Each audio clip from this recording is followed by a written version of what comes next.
वंदना भैया जी, पंडित जी को पामादक वंचना, सभी को सादर जय जिनेन्द्र। सादर वंदना भैया जी को, सादर जय जिनेन्द्र, सादर जय जिनेन्द्र, सादर जय जिनेन्द्र। शुभ आशीर्वाद, शुभ आशीर्वाद, शुभ आशीर्वाद।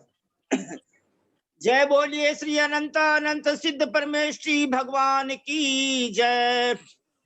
जय श्री ओम नमः सिद्धेभ्य, जय श्री ओम नमः सिद्धेभ्य, जय श्री ओम नमः सिद्धेभ्य।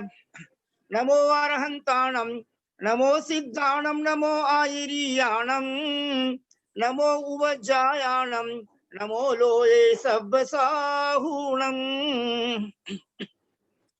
सभी भाई बहन हाथ जोड़े विनय पूर्वक।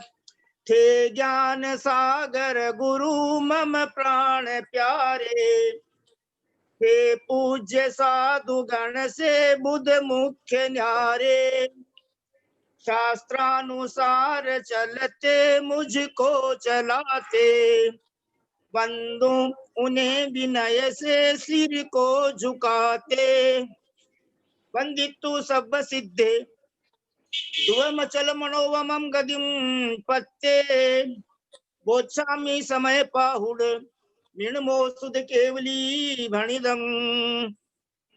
नमः समय साराय स्वानुभूत्या चकासते, चित् स्वभावाय भावाय सर्व भावांतरच्छिदे, अनंत धर्मणस्तत्वं पश्यन्ति प्रत्यगात्मनः, अनेकांतमयी मूर्तिर्नित्यमेव प्रकाशताम्। वीतरागं जिनं नत्वा ज्ञानानंदैक संपदं, पक्षे समय सारस्य वृत्तिं तात्पर्य संगिकाम्। समय सार अधिकार को सेतु तुल्य उरधार, हो पाते हैं भव्य जन भवमारिधि से पार। 180, 181, 182, 183 चार गाथाओं का उच्चारण कल हो गया था और चारों का हिंदी पद्यानुवाद भी पढ़ दिया गया था। और कल भैया जी ने 2 गाथाओं का विवेचन किया था। आज 182 और 183 गाथा का विवेचन करेंगे, इसलिए अभी मात्र यहाँ पर संक्षेप में टीका पढ़ी जा रही है। संक्षेप में कहते हैं, उपचम श्रेणी में प्राप्त हुए बीतराग सम्यक दृष्टि जीव। यहाँ पर जो ये बीतराग शब्द आया, यानी 10वें गुण स्थान तक सराग अवस्था है और 11वें गुण स्थान से ही बीतराग अवस्था इसलिए चालू हो जाती है कि वो मोह शांत है। हालांकि 11वां और 12वां बीतराग छद्मस्त है और 13वें 14वें गुण स्थान वाले बीतराग सर्वज्ञ है। इस प्रकार भैया जी पधार चुके हैं, वो अपने को आगे वो विषय समझाएंगे। और आदरणीय पुष्पा बहन जी सेठी साहब, आपसे विनम्र प्रार्थना है कि कल कार्तिक कृष्णा चतुर्थी के दिन इस हुंडावसृपणी काल के चतुर्विंशति तीर्थंकर भगवंतों में तृतीय तीर्थंकर श्री संभवनाथ भगवान का बीतरागी सर्वज्ञ हितोपदेशी 1008 श्री तीर्थंकर संभवनाथ भगवान का ज्ञान कल्याणक महोत्सव है, ज्ञान कल्याणक दिवस है। इसलिए आप कल संभवनाथ भगवान की पूजा का छंद एवं ज्ञान कल्याणक का छंद गाने की कृपा करें। और अब हम सब भाई बहन हाथ जोड़ करके विनय पूर्वक आदरणीय ललिता बहन जी साहब, आपसे विनम्र प्रार्थना करते हैं कि आप भी हमें 5 मिनट का संबोधन प्रदान कीजिए प्लीज। आदरणीय ललिता बहन जी साहब, सादर वंदना, सादर जय जिनेन्द्र। कर्णान योग के तो आप बिल्कुल पढ़ाने में परफेक्ट नहीं है, द्रव्यान योग के बारे में भी कुछ बताने की कृपा करें प्लीज आदरणीय ललिता बहन जी। सरस्वती नमस्तुभ्यं वरदे कामरूपिणी, विद्यारंभं करिष्यामि सिद्धिर्भवतु मे सदा। द्वादशांग जिनवानी माता की जय। पंडित जी साहब, कुछ विवेचन तो नहीं करना है आपसे, और पूज्य भाई साहब से मेरी ये जिज्ञासा है कि जैसे कहते हैं प्रशस्त राग होता है, अनंत परमेष्ठी की पूजा है, अपने गुरु के प्रति है, शास्त्रों के प्रति है, जो हमारा राग होता है उसको प्रशस्त राग बताया गया। तो मेरा ये एक दिन चिंतन चल रहा था सामायिक में कि प्रशस्त द्वेष क्यों नहीं बना। अगर हम अहिंसा के प्रति बहुत कट्टर हैं कि हिंसा नहीं करेंगे चाहे जो हो जाए, हम कोई भी तरह का अनर्गल बात नहीं करेंगे, अनर्गल क्रिया नहीं करेंगे, तो क्या वो प्रशस्त द्वेष के कोटि में नहीं आ सकता है क्या? ये मेरे कई दिन से जिज्ञासा चल रही है। आज आपने मौका दिया तो मैं भाई साहब से ये जिज्ञासा कर रही हूँ। भाई साहब मेरे मन की जिज्ञासा का समाधान करें। मेरी उनसे हाथ जोड़ के वंदना पूर्वक प्रार्थना है।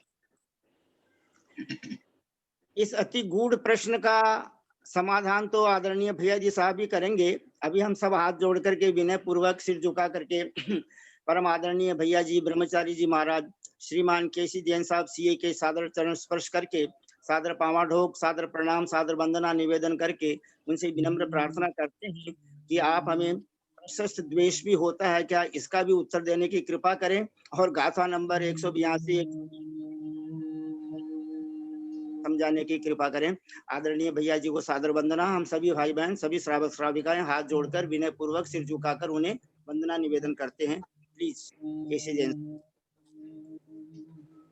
ओम नमः सिद्धेभ्यः ओम नमः सिद्धेभ्यः ओम नमः सिद्धेभ्यः। ओकारं बिंदु संयुक्तं नित्यं ध्यायन्ति योगिनः कामदं मोक्षदं चैव ओंकाराय नमो नमः। अविरल शब्द घनोग प्रक्षालित सकल भूतल कलंका मुनिविरूपा सिद्धीर्था सरस्वती हरतु नो दुरितान् अज्ञान तिमिरान्धानां ज्ञानांजन शलाकया चक्षुर्मीलितं येन तस्मै श्री गुरुवे नमः। श्री परम गुरुवे नमः।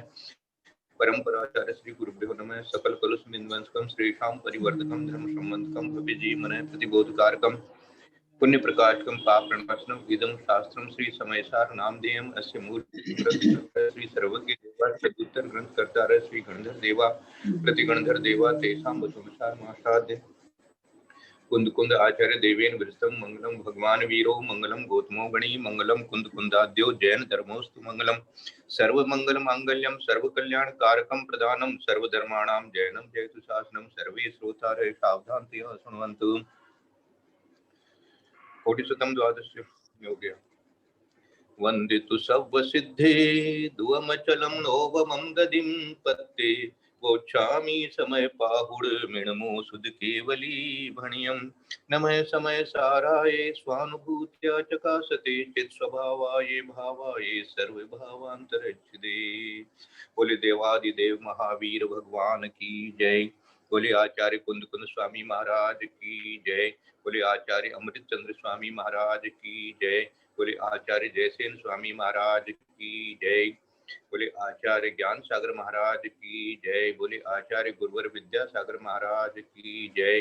बोले आचार्य वर्धमान सागर महाराज की जय। सरस्वती नमस्तुभ्यं वरदे कामरूपिणी विद्यारंभं करिष्यामि सिद्धिर्भवतु मे सदा। बोले द्वादशांग जिनवाणी माता की जय। जय बोलिए परम पूज्य मुनिवर 108 श्री अंतरात्मा सागर जी महाराज की जय। परम पूज्य मुनिवर 108 श्री सहिष्णु सागर जी महाराज की जय। परम पूज्य मुनिवर ज्ञानी ध्यानी तपस्वी सिद्धांत वेत्ता वैयावृत्तिशील 108 श्री प्रभो सागर जी मुनि महाराज की जय। भारतवर्ष में विराजमान समस्त आचार्य उपाध्याय साधु परमेष्ठी भगवंतों की जय। भारतवर्ष में विराजमान समस्त आर्यका माता जी एलक जी छुल्लक जी छुल्लिका माता जी की जय। समस्त चतुर्विद संघ की जय। सभी श्रावक श्राविकाएं हाथ जोड़कर सादर वंदना निवेदन करें भैया जी से। सादर वंदना भैया जी, सादर वंदना, सादर वंदना।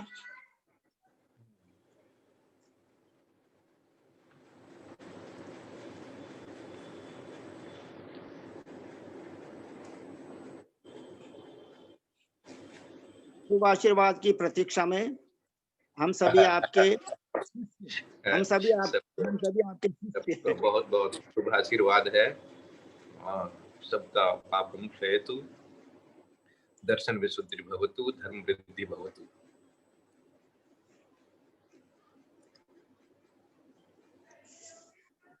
समय सार का आश्रव अधिकार है।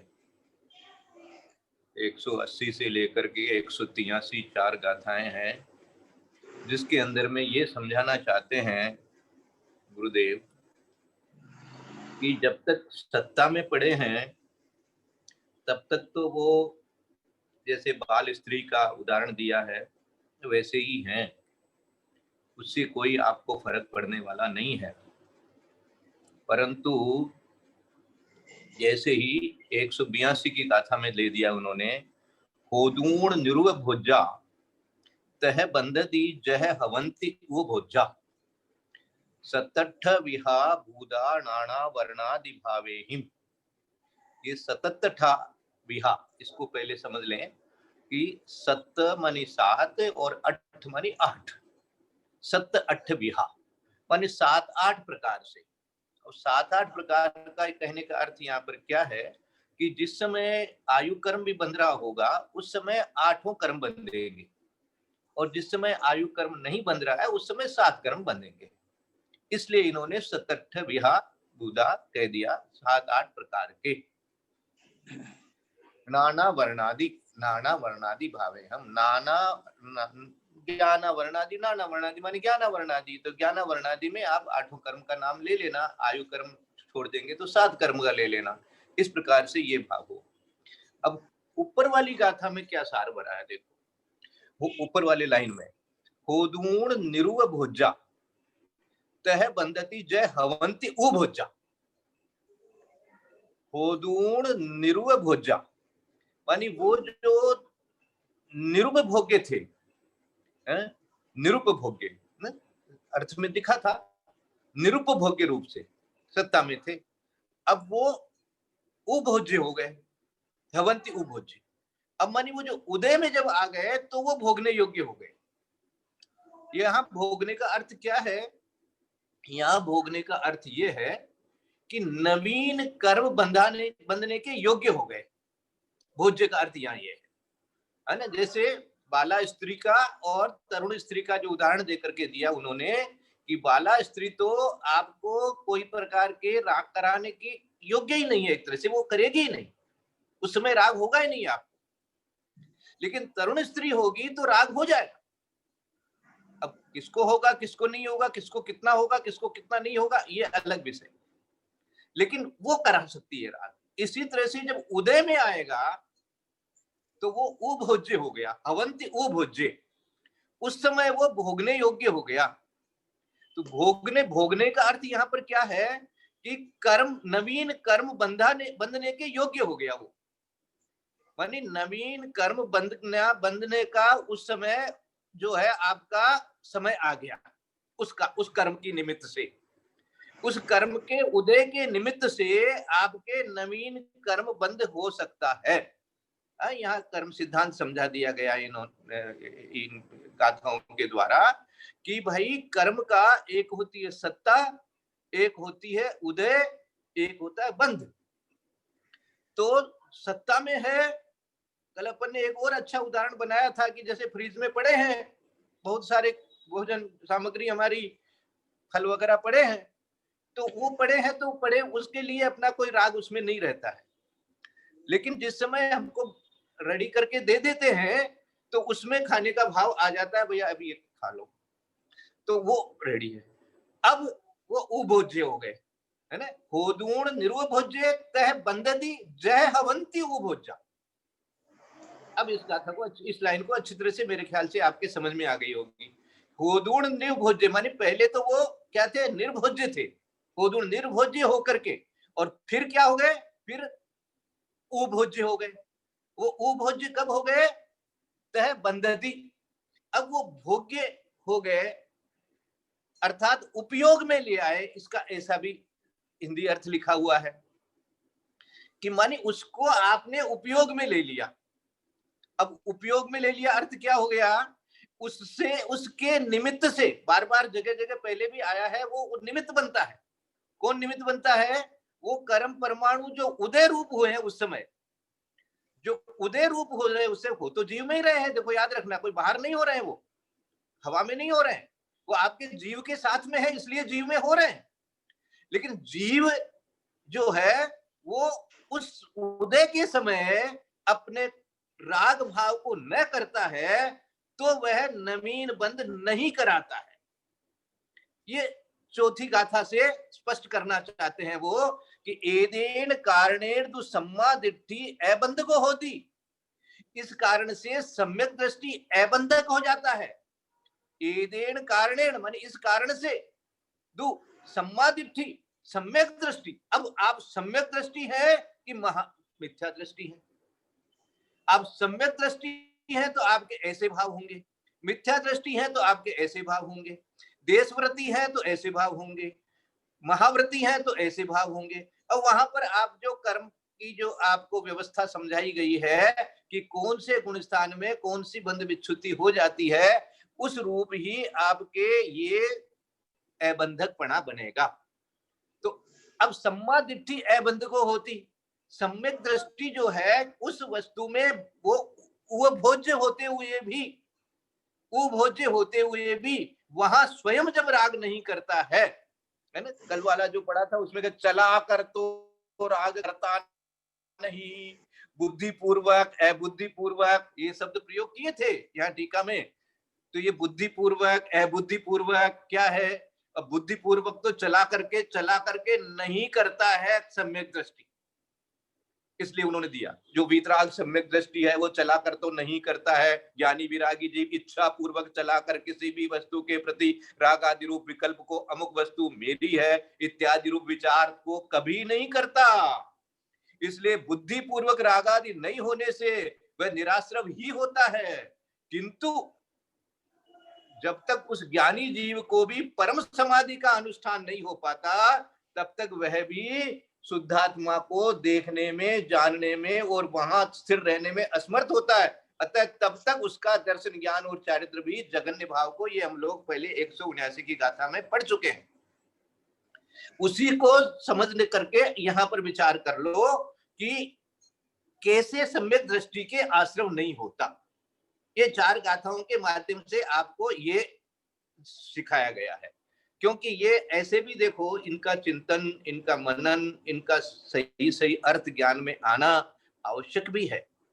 क्यों आवश्यक है? क्यों बहुत तरह का इस प्रकार का विवेचन चलता है। सम्यक दृष्टि के बंध नहीं होता, सम्यक दृष्टि के बंध नहीं होता, सम्यक दृष्टि के बंध नहीं होता। तो जो कर्म सिद्धांत इत्यादि अच्छी तरह से समझे हुए हैं और इन गाथाओं का सही सही अर्थ निकालने वाले होते हैं, वो तो उसका आशय समझ जाते हैं। और यदि नहीं, ज्यादा अध्ययन नहीं होता है, स्वाध्याय नहीं होता है, या कोई समझाने वाले विद्वान या गुरु नहीं होते हैं, तो वो ऐसी बातें चलती रहती है, कुछ न कुछ बोलते रहते हैं। तो ऐसा विचार करो कि सम्यक दृष्टि के आश्रव क्यों नहीं होता है, निराश्रव क्यों है। आश्रव नहीं होगा तो नेचुरली बंध भी नहीं होगा। तो क्यों नहीं होगा? क्योंकि वो उदय के समय, सत्ता के समय तो किसी के नहीं होता है, ऐसे विचार कर लेना। हाँ, अब सत्ता के समय किसके नहीं होता है, उसको भी आपको एक शब्द देता हूं। जो क्षयोपशम शब्द है, उसमें एक उपशम शब्द भी है। उपशम शब्द का अर्थ क्या? सदवस्था रूप, सदवस्था रूप उपशम, अर्थात जो सत्ता में जैसे पड़े हैं वैसे ही पड़े हैं, उनके अंदर में संक्रमण इत्यादि नहीं हो रहा है, उत्कर्षण इत्यादि नहीं हो रहा है, इसलिए वो सत्ता में जैसे है वैसे के वैसे पड़े हैं। इसलिए वहां पर उसको उपशम शब्द करके कह दिया, इसलिए आपका क्षयोपशम है वो। अब जो सत्ता में है, इसलिए आपके ऊपर में वो कोई असर नहीं कर रहे हैं। इसका ये उदाहरण अच्छी तरह से सटीक है। इस उदाहरण को अच्छी तरह से विचार करके रखो कि बाला बच्ची जो है वो आपको राग पैदा नहीं करेगी, क्योंकि अभी वो सत्ता वाली बात है वहां पर। अब लेकिन वो भोज्य यदि हो जाती है, होदूण निरुभोज्य तह बंदती जय हवंती उभोज्य। अब उभोज्य होते ही वो बंध का कारण बनती है। तो अभोज्य होते हुए भी, भोग्य होते हुए भी, तरुण स्त्री होते हुए भी, यदि किसी का मन उसके ऊपर नहीं जाएगा, जैसा कि कल अपन विचार कर रहे थे कि जितने मुनि महाराज होते हैं स्वयं नग्न रहते हैं और कई प्रकार के श्रावक आमने सामने रहते हैं, फिर भी उनके मन में किसी प्रकार का कोई तरह का विकार नहीं आता है, तो ये क्या हो गया? ये वही हो गया, कर्म का उदय कैसा भी हो सकता है, लेकिन जो सम्यक दृष्टि होगा वो अपना राग नहीं करेगा, अपने भाव में राग नहीं करेगा। तो क्या होगा? अब वो भोज्य सामग्री, जैसे अपने उदाहरण बनाया था कि भाई अपन को ला करके रख दिया प्लेट में, फल वगैरह दे करके रेडी करके दे दिए, हमने मन में विचार कर लिया कि आज तो उपवास करेंगे। अब वो क्या होगा उन फलों का? वो फल या तो कोई दूसरा ले लेगा, या कोई बेकार हो जाएंगे, या चले जाएंगे, गिरा दिए जाएंगे। तो वो जाएंगे कि जाएंगे नहीं जाएंगे, जरूर जाएंगे।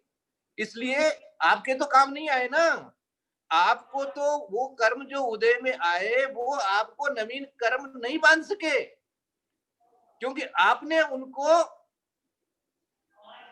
भोज्य होते हुए भी अपने भाव जो है, अब देखो याद रखना बंध कैसे होता है, बंध कैसे होता है, बंध भी जीव के भावों के निमित्त पाकर होता है, याद रखना।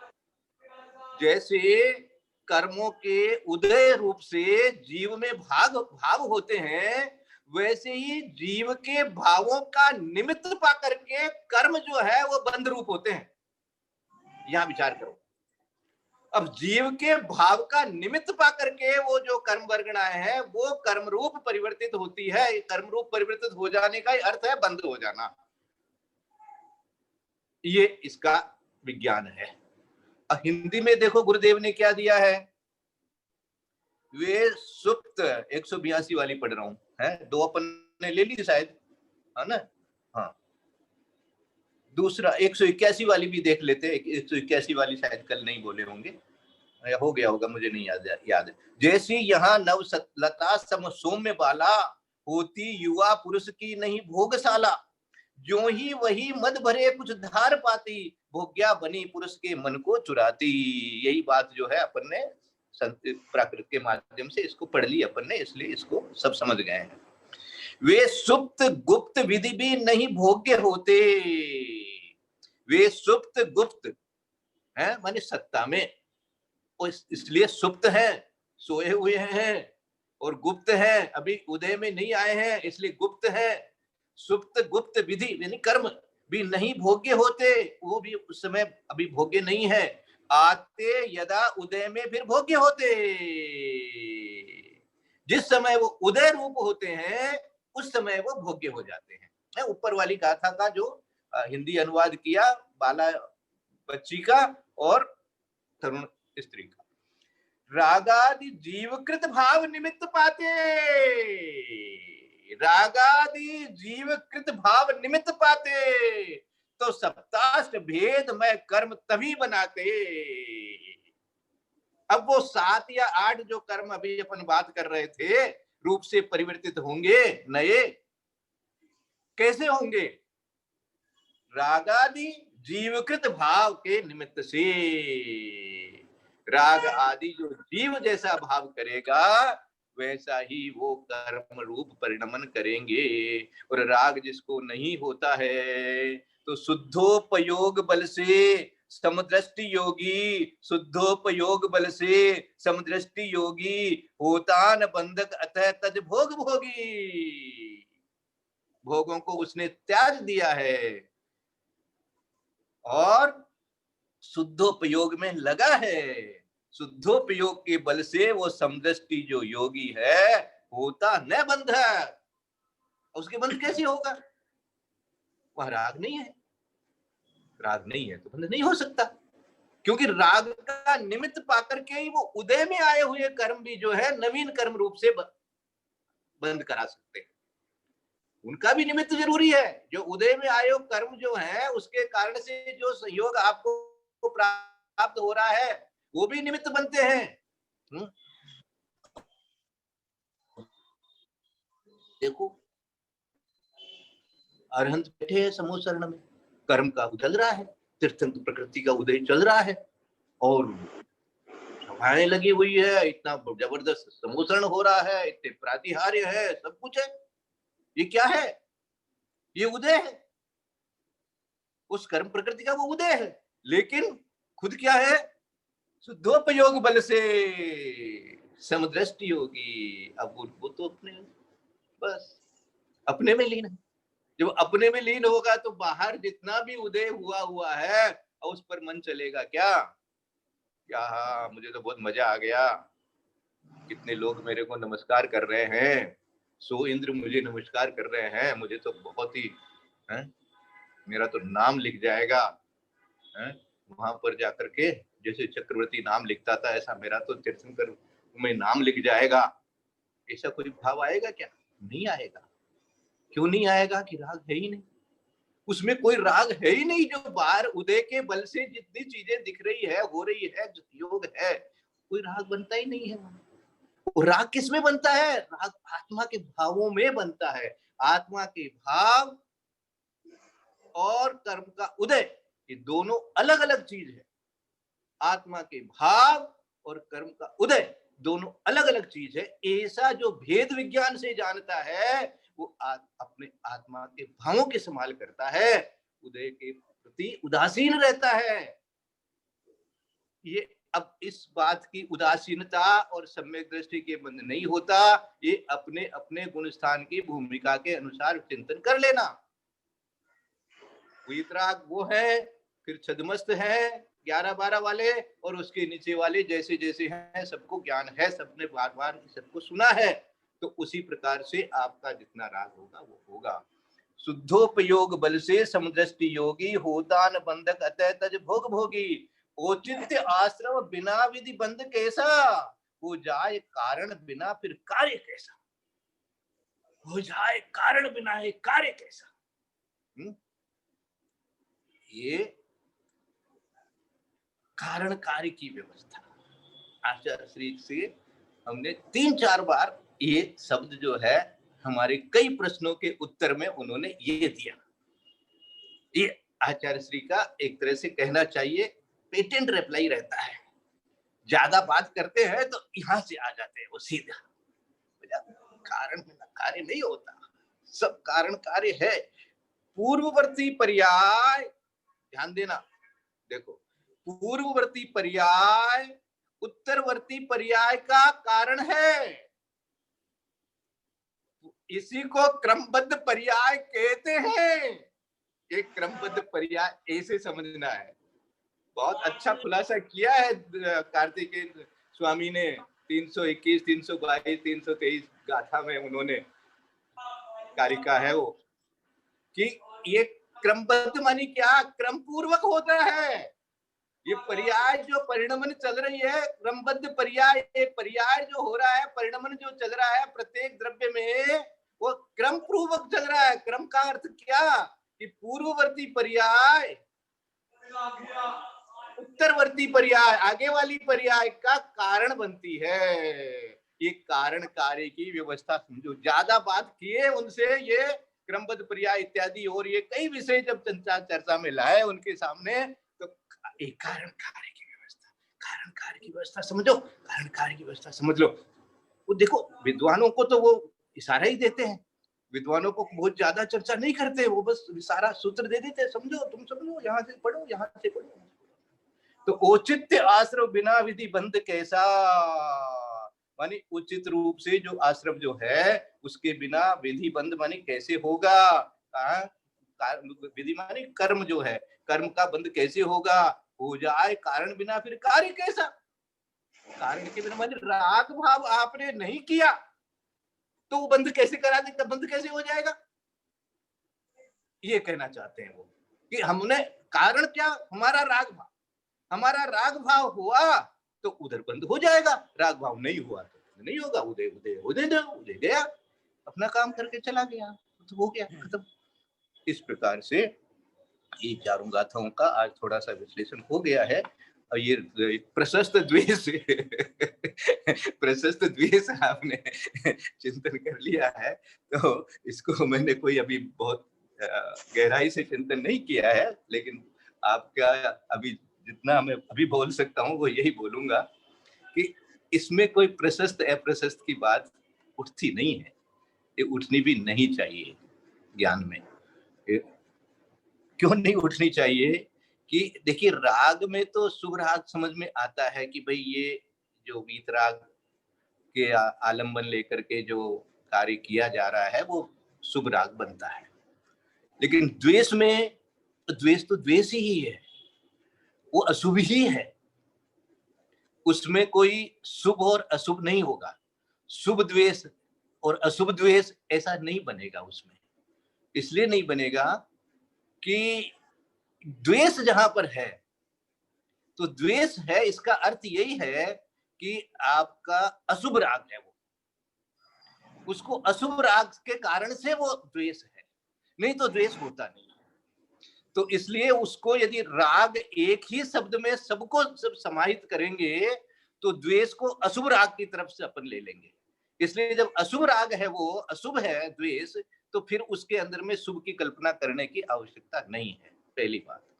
दूसरी बात, जो आपने एक उदाहरण बनाया कि भाई हमारे ये इसमें ये द्वेष नहीं करना चाहिए, इसमें ये नहीं करना चाहिए, ये मेरे द्वेष नहीं होना चाहिए, वे द्वेष नहीं होना चाहिए, ये नहीं होना चाहिए जो भाव बनाया, इसको आप यदि प्रशस्त द्वेष बोलते हो तो ऐसा प्रशस्त देश की परिभाषा नहीं बनती है ये, कि ये देश के प्रति आपने भाव मामने कर लिया कि भाई हाँ मैं तो द्वेष नहीं करूं, मैं तो द्वेष नहीं करूं। ये जो है ये प्रशस्त द्वेष नहीं हुआ, ये आपका एक तरह से क्या कहना चाहेंगे, इसको ऐसा कह सकते हैं कि भाई ये आपका विवेक हुआ, ये विवेक हुआ। और आपने क्या किया है, आपने अपने ज्ञान का सम्यकपणा जो है वहां पर विचार किया है, और विचार करके और उससे आप बचे हैं। इसलिए बचने का काम जो हुआ वो आपका व्रत रूप से जो आप हुए, या उससे आप जो संयमित हुए, इसलिए वो भाव वहां पर हो गया। लेकिन राग में जब शुभ और अशुभ घटाएंगे तो वहां पर तो आप संयमित होते हुए भी आप क्या करेंगे, आप जो है कर रहे हैं, वो हो रहा है शुभ राग इसलिए हो रहा है कि अभी तक आप वीतराग नहीं है। जब तक वीतराग नहीं है तब तक का जो परिणमन आपके जीव का है उसी को वो शुभ राग करके कहते हैं, क्योंकि वीतराग नहीं है और अशुभ राग भी नहीं है, अशुभ राग भी नहीं है और वीतराग भी नहीं है। इसलिए वो शुभ राग है, वो शुभ राग जो है वो बहुत लंबा चौड़ा है। भक्ति भाव करना, और जब तक वीतरागता नहीं होती है तब तक वो आत्मा का भी चिंतन कर रहा है। देखो, आत्मा का भी चिंतन कर रहा है, आत्मस्वरूप भी चिंतन कर रहा है, लेकिन अभी तक वीतराग नहीं है, इसलिए वहां पर उसको शुभ राग ही बताया गया है, सराग ही बताया गया है। इतना सा अभी तक मेरे समझ में आया है, फिर इस पर और चिंतन करेंगे तो कुछ और सार निकलेगा तो देंगे। आपने बहुत अच्छा चिंतन करके इसको सबके लिए स्पष्ट करवाया है और आपने भी विचार किया है, बहुत अच्छा है।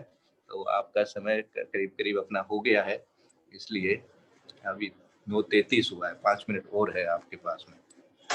तो ये जो आश्रव जो निराश्रव कहना चाहते हैं यहाँ पर, वो इसलिए कहना चाहते हैं कि अब आपके सम्यक दर्शन है, अब अपने भूमिका में क्या इसका उपयोग करें, इन सब गाथाओं का अपनी भूमिकाओं में क्या उपयोग करें। अपनी भूमिकाओं में ये उपयोग करें कि अपन पहचाने कि संयोग वियोग जो है वो कर्मोदय है। देखो, हमेशा अभी हम शाम को हफ्ते में 2 दिन श्रीपाल चरित्र पढ़ते हैं, तो वो वहां पर बार बार आता है। जैसे धवल सेठ ने श्रीपाल को समुद्र में गिरा दिया, लेकिन जब वहां पर पूछा गया, रण मंजूषा उनसे अपनी सारी कहानी पूछती है कि आप कैसे हुआ, तो कहा कर्मोदय से मैं समुद्र में गिर गया, कर्मोदय से मेरे कुष्ठ रोग हो गया, और मेरे शुभ कर्मों का उदय आया तो मैना सुंदरी का संयोग हो गया, और मेरे शुभ कर्मों का उदय आया तो आपके पिताजी राजा जी ने जो है आपको मुझे प्रदान कर दिया है। ये रैन मंजूषा को वो कहते हैं श्रीपाल।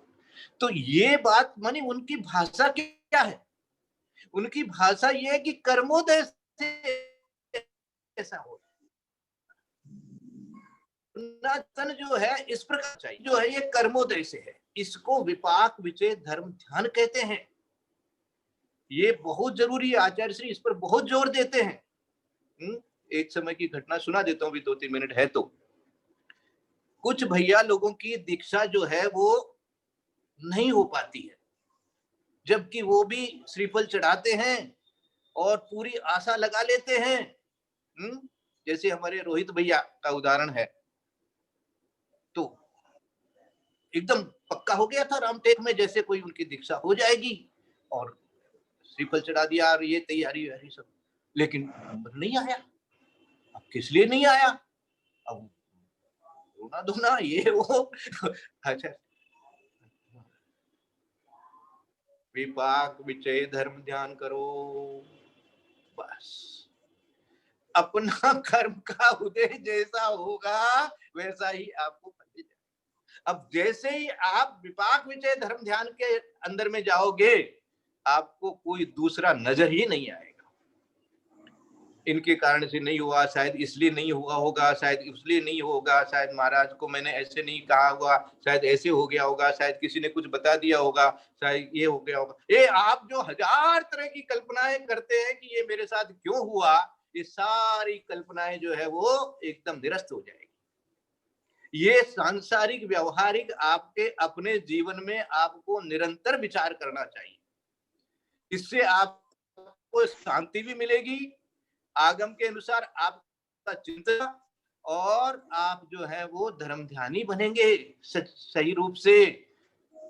और ये सम्यक दृष्टि की पहचान होती है, इसलिए आप अपने आप को अपने दृढ़ निश्चय से सम्यक दृष्टि समझेंगे तो आप व्रत वगैरह लेने के लिए जो है वो उत्साहित हो जाएंगे।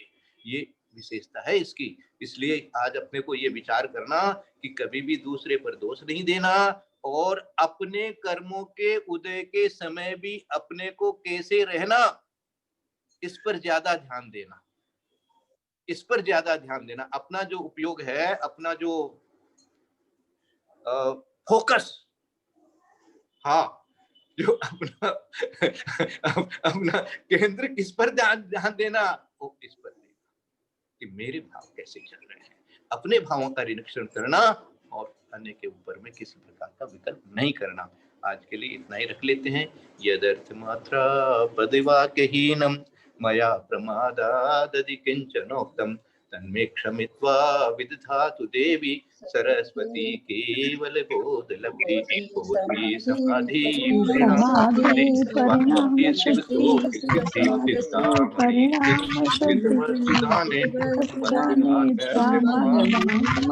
सिद्धि क्या वाणी के ज्ञान से लोग कोई देव जो अरहंत को उनसे